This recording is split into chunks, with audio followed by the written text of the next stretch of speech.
The chair now recognizes the gentleman from Georgia, Mr. Bishop. Thank you very much, Mr. Chairman. Thank you for being here, Secretary Bessent. I wanted to ask you some questions about the reports that the administration is cutting IRS workforce roughly in half with a goal of 50,000, including many of the frontline enforcement positions. A recent study concluded that this would result in a loss of $19 billion in foregone revenue just in 2026 and up to $350 billion over the next decade. Such substantial cuts in staffing could cause reductions in voluntary compliance as taxpayers will feel emboldened to cheat on their taxes. And an IRS official previously testified that a simple 1% decline in the compliance rate translates into $30 billion in lost revenue for the government.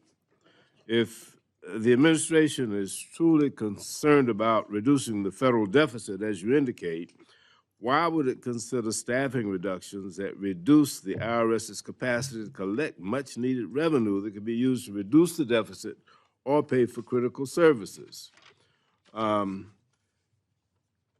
recent Treasury Inspector General for Tax Administration's report indicates that the IRS compliance workforce would be drastically hit 31%, with revenue officers 18%. They are paying the maximum taxpayer compliance responsibilities that are needed for revenue for the government. It appears that 31% of the reduction in force, and I think since January, the federal workforce has been reduced, and IRS started out with 103,000, and now it's down to 91,600, which is an 11% reduction in the workforce. That's 31% loss in revenue agents, 18% loss in revenue officers, 10% loss in contact representatives, and 10% loss in tax examiners. It seems to be really, really foolish to pursue that. Can you tell me why that makes sense? Briefly.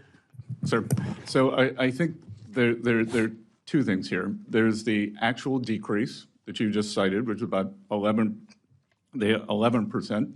And then if you could tell me where you're getting this number that there's going to be a 40 or 50. The IG's report. Sorry? The IG's report. There's going to be a 40 or 50% decrease because, sir, I will tell you. That was the goal. Before I took this job, I didn't particularly like the term fake news. Now that I have it, I think it's probably not strong enough. Okay, because on March 22nd, the let me change the subject. Let me move to another subject, Mr. Secretary. Thank you. If you want to elaborate, you can send us. I'll be happy to have my office. Let me say that since this administration has come to the White House, the price of groceries has increased by 0.5% in only 2 months. According to a recent report by the Groundwork Collective, the price of meat, poultry, fish, and eggs has grown the fastest, up 2.9% since January of 2025. Eggs at a record high of $6.23 a dozen, up from 26% in January 25 alone. What is the administration doing to bring down the cost of food? What is the administration doing to ensure that the impact of the tariffs don't disproportionately fall on our nation's farmers? I've got a list of headlines from farmers all across the country that are complaining about the impact of the tariffs on their capacity to sell their products. Can you tell me what the administration is doing to bring down the cost of food? Well, a couple of things, Congressman. First of all, you may or may not know I am a farmer. Secondly, that we inherited a momentum.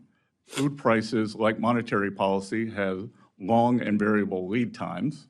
The price of eggs was up substantially during the Biden administration. It has been brought down 52% in the past few months. And it just went up? the last 2 months? I just told you, No, sir, I think that's not 100% since accurate. January, And finally, we are 26%. we are bringing down energy cost, and energy cost, transportation is one of the single biggest factors in food pricing. So diesel prices across the country have come down, and that will result in lower food prices. Chair now recognizes the gentleman from North Carolina.